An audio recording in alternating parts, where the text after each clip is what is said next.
السلام علیکم ورحمۃ اللہ وبرکاتہ۔ میں ہوں آپ کا خادم روحانی معالج قاری محمود الحسن نقشبندی اویسی، اور آپ دیکھ رہے ہیں ہمارا چینل روحانی ادارہ۔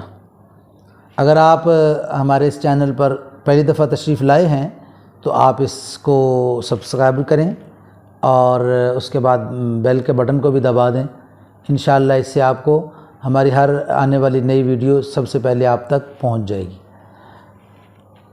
آج کا ہمارا موضوع ہے خواب کے اندر دیکھنا کہ دانت ٹوٹ گئے ہیں۔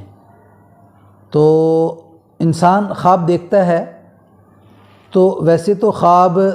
کی 3 علامات مرکزی ہوتی ہیں کہ انسان جو دن بھر سوچتا رہتا ہے وہ خواب میں دیکھتا ہے، یا پھر شیطان کی طرف سے جو ہے اثرات ڈالے جاتے ہیں جس کی وجہ سے انسان خواب دیکھتا ہے، اور تیسری بات یہ ہے کہ جو پیش آنے والے مسائل ہیں، پیش آنے والے امور ہیں، احوال ہیں، وہ اللہ تبارک و تعالیٰ کی طرف سے کبھی کبھی دکھا دیے جاتے ہیں۔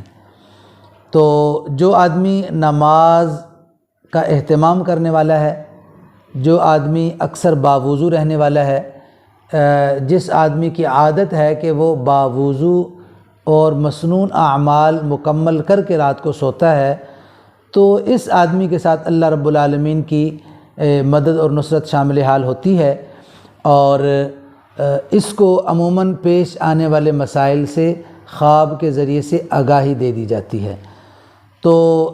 اس لیے درخواست ہے کہ آج کا جو ہمارا موضوع ہے خواب میں دانتوں کو گرتا ہوا دیکھنا، کہ انسان خواب میں دیکھتا ہے اس کے دانت ٹوٹ گئے۔ اگر 1 یا 2 دانت ٹوٹے ہیں تو اس کا مطلب یہ ہے کہ اس پر کوئی آزمائش آنے والی ہے، کوئی مصیبت، کوئی تکلیف، کوئی پرابلم، کوئی پریشانی آنے والی ہے۔ تو اس کا حل یہ ہے کہ جیسی صبح اٹھے تو پہلے تو مسنون دعا کہ اللہم انی اعوذ بک من شر ھذا الرؤیا، یہ دعا 3 مرتبہ، 5 مرتبہ، 7 مرتبہ مانگ لے، اور دوسرے نمبر پر صدقہ نکالے، تیسرے نمبر پر 15-20 منٹ بیٹھ کے ذکر کر لے۔ تو ان 3 اعمال کی برکت سے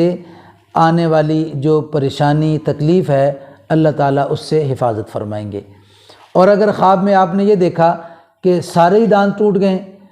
تو یہ خواب دیکھنا اس بات کی علامت اور نشانی ہے کہ یہ خواب دیکھنے والا انشاءاللہ لمبی عمر پائے گا، لمبی عمر پائے گا۔ تو یہ خواب میں دانتوں کو گرتا ہوا دیکھنا یہ درازی عمر کی علامت اور نشانی ہے۔ اللہ تبارک و تعالیٰ